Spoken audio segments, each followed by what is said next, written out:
음악과 오디오를 즐기는 가이드 샘튜브 오승려입니다. 돌고 돌다 보면 이 스피커가 궁금할 때가 있어요. 포컬의 그랑데 유토피아가 원래 모습에 좀 더 가까워졌다는 표현이 맞는데, 이 자리에서 항상 들었던 그 소리에서 꽤 많은 변신을 했는데, 제가 이렇게 앉아서 들어보면서 느끼는 거는 이게 원래 이렇게 소리가 나야 되는구나 라는 쪽으로 좀 더 많이 접근해 있는, 오늘은 그런 얘기를 좀 해드리는 시간입니다.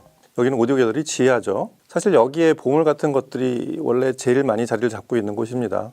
지난 시간에 저희가 에이도스 스트리머 얘기를 하면서 오디오 갤러리 지금 본사 여기 전체가 리모델링 중이라는 말씀을 드렸죠. 근데 전에 리모델링하고 좀 다른 게 사운드에 많은 변화들이 있어요. 옆에 지금 영상에서 잠깐 보시면 느껴지실지 모르겠는데, 시청실의 이 잔향을 바꾸고 어쿠스틱을 좀 개선하는 것도 있지만, 기본적으로 이 제품의 세팅 있죠. 이거를 이 오디오 갤러리 사장님이 내가 직접 해야 되겠다 라고 착수를 한 게 지금 제가 본 것만 한 석 달이 넘으신 것 같아요. 그래서 각 층별로 세팅을 새로 다 한, 그게 곧 완성이 되는 그 시점이 됐는데, 지금 보시는 여기 지하 이 보물 창고에 오디오 갤러리가 가장 상징 같은 제품, 골드문트와 함께 이 쌍벽이라고 할 수 있는 포컬에서의 플래그십이기도 하지만, 그랜드 유토피아, 이 그랑데 유토피아는 좀 더 비중이 높은 그런 제품이라고 할 수 있습니다. 오디오 갤러리 사장님이 이거 세팅하면서에 대한 얘기를 하고 싶은 얘기가 굉장히 많으실 거 아니에요. 같이 앉아서 한번 좀 직접 얘기를 들어볼 시간도 있을 텐데, 여하튼 이거 세팅하면서 하실 얘기가 참 많았을 텐데, 중요한 거는 이분이 포컬만 15년을 하셨는데 그랜드 유토피아 소리를 이제서야 좀 이해할 수 있겠다. 바꿔 말하면 지금이 그랜드 유토피아의 제 소리가 나오고 있는 그런 순간이다. 이런 얘기로 느껴졌습니다. 15년 한 분도 지금 이 소리가 이제 마음에 든다는 얘기예요. 그랜드 유토피아는 뭐 스펙이나 제품에 대한 설명은 참 많이 드렸었죠. 이 제품이 제 소리가 나기가 어려울 수밖에 없는 건, 제가 종종 유토피아 시리즈 얘기할 때 박스 수로 위로 올라간다고 말씀드렸잖아요. 최상에 있는 이 그랜드 유토피아는 5개 박스로 되어 있습니다. 각 박스가 이렇게 상하로 기울기를 조절할 수 있게 되어 있죠. 그 중에 가운데 있는 트위터 모듈, 가장 슬림하게 생긴 이 IAL2 1인치 베릴륨 트위터가 담겨있는 슬림한 트위터 모듈이 있고, 그 상하가 대칭으로 있는 게 이게 6인치 미드레인지죠. 그리고 위에 있는 게 이게 웬만한 스피커에서 우퍼 역할을 하는, 그란데 유토피아에서는 미드베이스라고 부르는데 11인치 미드베이스가 저 위에서 이렇게 내려다보게 돼 있고, 그리고 아래쪽에서는 거의 대칭으로 16인치 이렇게 멀티웨이로 이렇게 여러 박스를 모아서 만든 그런 빈티지 스피커를 제외하고 일반 완제품 스피커에서 볼 수 있는 최대 구경입니다. 16인치. 그래서 미드레인지와 베이스는 전부 샌드위치 콘. 포컬 자체에서 이걸 W콘이라고 부르는, 얇게 만들고 가볍게 만들어서 전후로 정확한 동작을 하되 구경과 이 스피드, 그 다음에 재질의 특성을 살려서 중역 이하의 대역에서의 정확한 표현을 하기 위한, 민첩하게 움직이되 다이나미즘과 권위감을 내는데 최적으로 만든 그런 W콘으로 제작이 돼 있는 그런 미드레인지와 베이스고요. 트위터에 쓰인 베릴륨은 지구상에서 천연으로 구할 수 있는 가장 민감한 재질인 베릴륨을 아주 작은 입자로 도포를 한, 그 기술이 굉장히 어렵다고 하죠. 그거에 버전 2까지 진화된 IAL2 트위터를 탑재하고 있는, 이렇게 구성이 되어 있는 5개 유닛의 4웨이 스피커입니다. 굉장히 규모가 큰 스피커죠. 얼핏 보면 의식을 할 수 없는데 4개 박스는 다 실링이 되어 있어요. 밀폐형이란 얘기죠. 근데 아래쪽 이 베이스 모듈은 좀 특별하죠. 16인치를 동작하다 보니까, 첫째는 이거를 일반적인 연구 자석이 아닌 EM, 전자석이에요. 전기를 꽂는 모듈을 연결시켜야 자석이 돌기 시작해서 그렇게 해서 보이스 코일하고 동작을 하는 이런 원리고, 그래서 이 16인치가 있는 모듈만은 아래쪽에 이 커다란 리플렉싱 포트로 동작을 하게 돼 있는, 굉장히 지금 제가 쭉 얘기한 유닛들의 설명만으로도 복잡한 메커니즘으로 그렇게 설계된 제품입니다. 문제는 스피커 유닛 수가 늘어나잖아요. 각 대역을 나눈 유닛 수가 늘어나면 일관성을 갖추는 것도 어렵지만, 좌우가 똑같은 시점을 맞춰서 그렇게 동작하기가 대단히 어려워집니다. 그래서 이 스피커가 정확한 소리를 내고 있는지를 의식하는 것도, 제작자나 이 스피커를 원래 설계를 한 분들이 들어보지 않으면 의식 못하고 들을 수도 있어요. 왜냐하면 16인치 베이스 펑펑 쏟아지죠. 고음 선명하죠. 키가 2m에 달하는 이 스피커가 소리를 내기 시작하면 그게 정확하든 안 하든 압도되고, 소리에 이렇게 빠져들어가는 그런 상황에서는 이게 얼만큼 정확하게 동작하는지 의식하기 좀 어렵습니다. 그래서 이제 어느 날 지금처럼 어떤 계기가 돼서 최적의 사운드로 다시 한번 세팅을 하다 보니 이 스피커를 새로 발견한 거예요. 15년째 이 딜러인 이런 회사의 대표도 이제서야 이 제품의 어떤 본질을 발견하는 그런 상황이 올 수 있는 겁니다.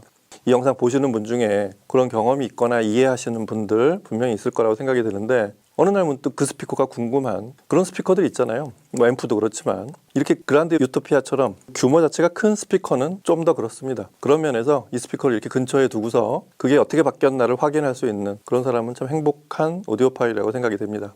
자, 다른 말보다 뭐가 어떻게 바뀌었는지 음악으로 좀 설명을 드리도록 하겠습니다. 특히 그란데 유토피아의 이 바뀐 소리는 공간을 좀 변경한 것도 있지만 이 스테이트먼트 있죠? 네임 스테이트먼트. 사실은 보컬의 플래그십인 그랜드 유토피아, 네임의 플래그십인 이 스테이트먼트, NAPS1과 NACS1 이 조합으로 세팅을 해서 듣는 것 자체도 사실은 큰 의미가 있고 원래 이렇게 만나서 소리를 내야 되는 그런 플래그십 간의 조합입니다. 자, 음악 들어보고 또 얘기 이어가도록 하겠습니다. 음악 들어보시죠.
공간은 이 자리에서 아직도 이렇게 지금 제가 자주 쓰는 방법인데 이 박수를 쳐보면 여전히 잔향이 약간 있어요. 이쪽 공간이 좀 그렇습니다. 어쿠스틱을 양쪽에 디퓨저를 써서 잡아내기도 했지만 아주 데드하게 만들지 않았다는 게 그게 이 공력의 한 수가 아닐까 싶습니다. 이 공간은 원래 지금 저 카메라가 있는 자리쯤에 파티션이 하나 있었어요.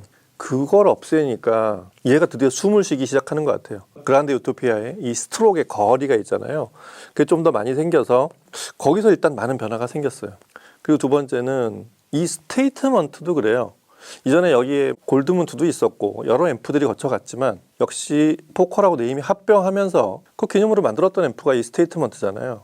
그 상징적으로 만들었던 앰프가 바로 스테이트먼트였는데 엄청났었죠. 이 출력이 740W인가 그렇죠. 뭐 초유의 앰프였습니다. 지금도 그렇지만 이 앰프를 다루는 것조차도 스피커 못지않게 어렵습니다. 스테이트먼트는 항상 그냥 연결만 하면 소리가 잘 나겠지. 큰 스피커 붙이고 큰 공간에 소리를 내면 되겠지. 이 생각을 좀 바꿔야만 비로소 그때부터 스테이트먼트의 소리를 제대로 듣기 시작할 수 있는 그 시점이 아닌가 싶습니다. 그란데 유토피아도 그렇지만 스테이트먼트의 위치, 그 다음에 케이블링, 케이블도 이제 전원 케이블과 인터선, 그 다음에 스피커 케이블 이런 것들도 다 새로 만져서 그렇게 해서 바뀌어 있는 소리입니다.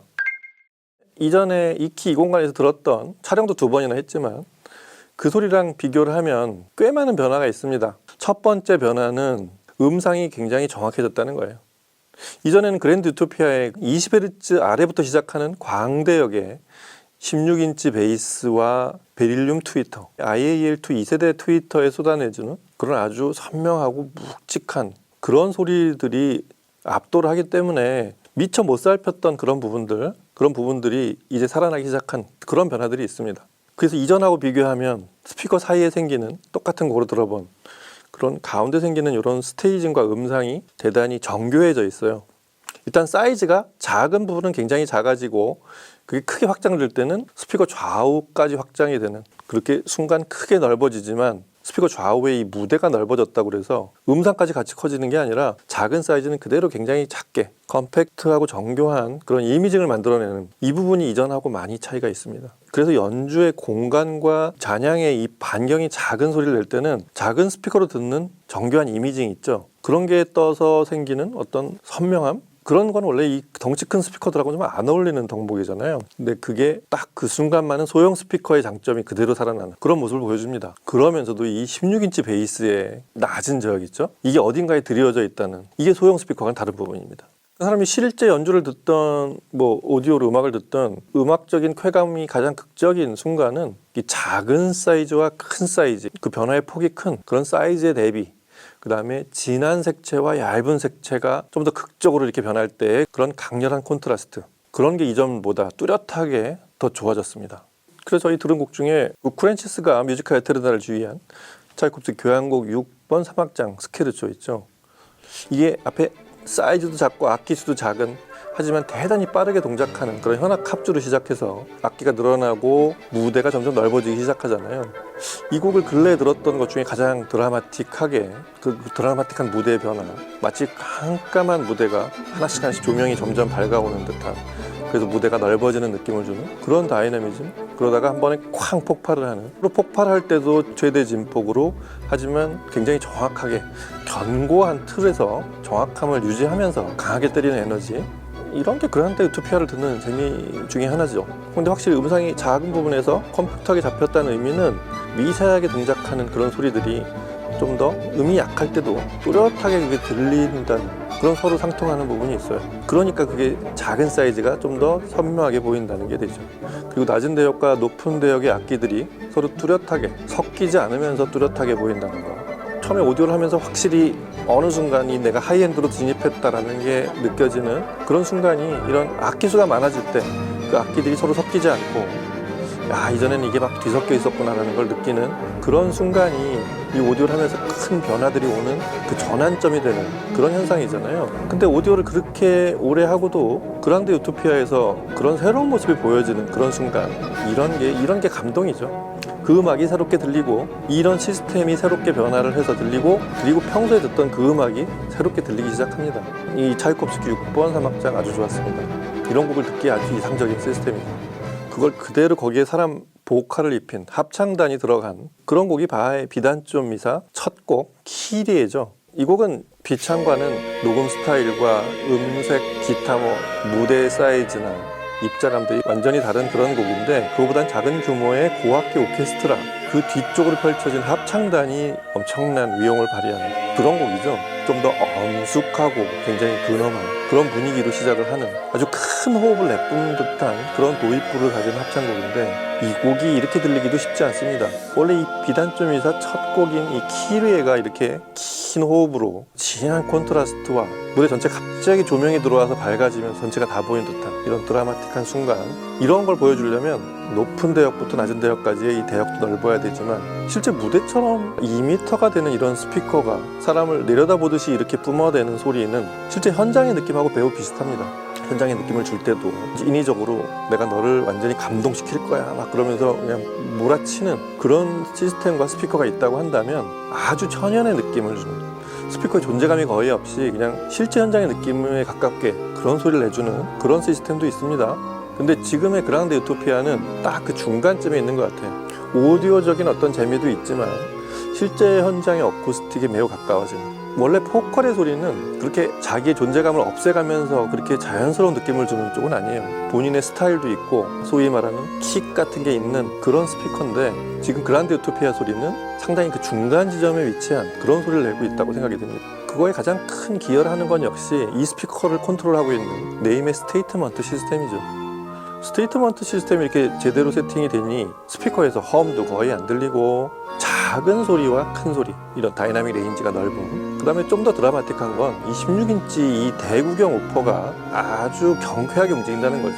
짧은 비트를 이렇게 끌리는 느낌 없이 경쾌하게 딱딱 끊어가면서도 위력은 그대로 나오는, 풀 스트로크를 때리는 이런 느낌은 앰프가 스피커를 완벽하게 드라이브 해주지 않으면 좀처럼 만나기 쉽지 않은 그런 느낌인데, 포플레이의 발리런 같은 곡이 단순한 비트지만 그 빠른 비트가 절도 있게 끊어지지 않으면 그 리듬이 뭔가 이렇게 사람을 업시키지 못하고 약간 질척인 느낌이 날 수도 있는 그런 곡인데, 스테이트먼트로 드라이브한 그랑데 유토피아에서는 발리런이 작은 스피커로 듣는 듯한 그런 아주 경쾌하고 빠른 비트, 근데 문제는 이 묵직한 아래쪽 베이스가 똑같은 비트로 움직이고 있다는 거죠. 이게 좀 달라요. 작은 스피커에서는 그런 리듬 앤 페이스가 정확하게 떨어질 수가 있는데 저음이 없습니다. 근데 이 그란데 유토피아는 그런 아주 아래쪽에 굳건하고 묵직한 베이스가 깔린 채로 빠르게 동작하고 있다는 거죠. 그리고 발리런 같은 이런 단순한 비트의 곡을 듣는데도 아주 사람을 흥분시키는, 원래 녹음한 비트가 전 대역에 걸쳐서 구사되는 그런 소리를 듣기도 참 좋은 시스템입니다. 무엇보다 이 스피커를 이렇게 한쪽 벽에 두고 이렇게 막 복잡하거나 대단히 난이도가 높은 그런 곡을 이거 한번 이 소리를 내봐라 하고서 이렇게 귀를 쫑긋하고 듣는 것보다도, 그런 걸 다 해본 후에 늦은 저녁 해질녘에 넉넉하게 느린 곡으로 내 공간에서 이런 음악을 들으면 얼마나 좋을까 싶은 그런 곡 중에 이 척 맨지오네의 Give It All You Got But Slowly, 이런 곡을 들어보면, 이 곡이 이렇게 대단히 복잡한 얼개를 가진, 그리고 대단한 녹음이 들어간 그런 곡은 아니지만 이 그란데 유토피아 네임 스테이트먼트 이 시스템하고 참 잘 어울리는 곡이라고 생각이 되는 건, 저 위에는 반짝거리는, 아주 선명하게 반짝거리는 그 그라데이션까지 보여지는 그런 해상도로 선명한 외곽을 가지고 반짝거리는 그런 높은 대역이 있고, 아래쪽에 16인치 베이스의 스트로크, 이번에도 쿵 쿵, 그리고 플룻이 정중앙에 싹 떠오르는 이 플룻의 스트로크도 사람이 페에다가 바람을 넣어서 입으로 쭉 불어내주고 이제 거의 호흡이 다 끝날 때쯤 숨을 들어 마시고 다시 또 내뿜는 그런 소리, 이런 게 사실은 음악에 몰입하게 되는 순간인데, 그란데 유토피아 시스템은 그런 소리를 아주 리얼하게, 그리고 음악을 듣는 즐거움, 이 소리를 듣는 즐거움을 잊지 않게 하는, 지금의 소리는 그 양쪽을 다 겸비한 그런 소리를 들려주고 있습니다. 최상급 스피커들, 이런 대형 스피커의 광대역, 그리고 유닛이 여러 개 달린 이런 스피커들을 언젠가는 만들게 되는데, 스피커를 오래 제작해온 그런 제작자들은, 그리고 유명세를 떨친 그런 회사의 대표들은 큰 스피커를 만들고 싶어 하죠. 언젠가는 그보다 더 큰 스피커, 꿈의 스피커를 이렇게 만들어 보고자 이런 대형기를 만들어내는데, 문제는 그렇게 만들어낸 사실상 우리가 음악을 들을 수 있는 가장 완벽한 형태의 스피커를 만들어 놓고 이 스피커가 제 소리를 내는 데 대한 고민을 많이 합니다. 그런 앰프를 찾아내야 되기도 하고 처음부터 소리를 낼 수 있는 한도까지만 만들자가 아니라 스피커 형태를 만들어 놓고 완성시켜 놓고 그 소리가 제대로 나게 하려는 그런 노력들이 있는데 같은 오디오 갤러리 브랜드인 골드문트의 예전 그 풀 에필로그 시스템 이 소리를 완성도 있게 낼 때도 그 설립자인 미셀 레바르숑도 그 양쪽 전 대역의 각 유닛이 일체감 있게 소리가 나게 하려는 그런 거에 대한 노력도 컸지만 좌우 스피커가 위상이나 소리의 속도가 서로 틀리지 않게 딱 맞춰서 정확한 음상과 스테이징이 떠오르게 하기 위한 그런 스피커를 완성하려는 노력을 했습니다. FM 어쿠스틱의 마뉴엘 후버도 그랬었고 이 포컬의 그랑데 유토피아가 그렇습니다. 현재 전 세계에서 가장 규모가 큰 그런 스피커 브랜드이기도 하고 그중에 R&D 부문에 굉장히 많은 투자를 하는 그런 스피커답게 소재와 구조, 제품의 설계 그런 것들을 집결시켜서 만들어낸 게 지금 이 그랑데 유토피아인데 제가 이 스피커를 본 것만 해도 한 20년은 된 것 같습니다. 지금 옆에 있는 이 스피커는 그 중에서 이제 에볼루션, 에버 버전이라고 그래서 각 유닛과 바디들이 조금씩 진화를 한 최신형 그랑데 유토피아죠. 제가 들어본 그랑데 유토피아 소리 중에 가장 완벽한 소리를 내고 있는 그런 소리를 영상에서도 같이 들어봤습니다. 어떤 소리가 나고 어떤 변화가 있는지를 제가 말로 그다음에 음악으로 들려드렸으니까 늘 말씀드리지만 와서 직접 들어보시기 바랍니다. 제가 말씀드렸듯이 한 석 달 이상 굉장히 많은 시간과 노력을 기울여서 전층이 다 리모델링이 돼서 거의 다 끝났습니다. 조만간 이제 아마 오픈해서 또 이렇게 초청 행사들도 분명히 하게 될 텐데 각 층마다 이런 변화들이 위에는 뭐 포컬도 있지만 뭐 카바세도 있고 골드문트도 새 제품들이 들어와 있고 그런 방도 있는데 역시 이곳에서 앞권은 이 그랑데 유토피아니까 지하의 이 소리 하나만을 듣기 위해서라도 꼭 한번 와서 들어보시기 바랍니다. 전에 이곳에서 그랑데 유토피아를 들었던 분들도 제가 지금 느꼈던 거랑 많은 부분들을 공감하게 되지 않을까 싶습니다. 더 많은 걸 발견할 수도 있고요. 자, 오늘은 오디오 갤러리 지하에 새로 바뀐 시청 환경이 바뀌고 시스템 사운드가 바뀌어 있는 좀 더 이 스피커에 많은 발견을 하게 될 그랑데 유토피아 소리를 같이 들어보고 살펴봤습니다. 조만간 이제 포칼의 그 디바 유토피아의 액티브 시스템 신제품도 있는데 그런 포칼 신제품도 볼 일도 있지만 다음 시간에는 아마 골드문트의 새로운 패시브 시스템을 살펴보게 될 것 같습니다. 다음 시간도 기대해 주시고요. 오늘 여기서 마치고 다음 시간에 뵙겠습니다. 감사합니다.